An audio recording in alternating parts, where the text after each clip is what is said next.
Ekale gbogbo Ekale season ma ló ń kí látorí Oduduwa TV radio. A tún ti mú kíní ọ̀hún wá, a tún ti gbédè wò lálẹ́ yìí o. Kí ni à ń pè tó wà lẹ́yìn ni?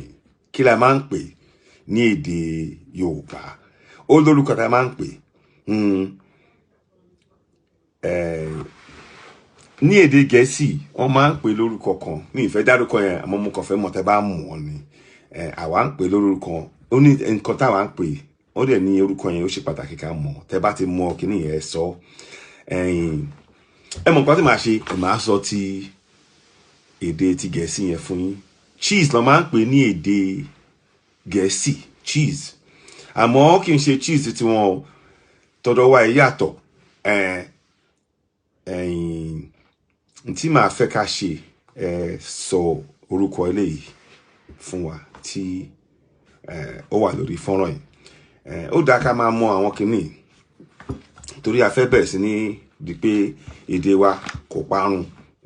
Aláti mọ̀ àwọn oúnjẹ yẹn torí ibi láti gbé mú oúnjẹ la máa fi wá sọ àwọn èdè wa kó máa jágara sọmọ yé yín. Ẹ jẹ́ kí a tẹ̀síwájú. Mo dúpẹ́ lọ́wọ́ yín tẹ́ darapọ̀ mọ́ wa lórí ètò tèmi pẹ̀lú Dr. Killer. Ẹ bá wa fi orúkọ cheese ní èdè Yorùbá ẹ bá fi síbí. Ẹ ṣeun lọ́pọ̀lọpọ̀ sínú àwọn kí n lò.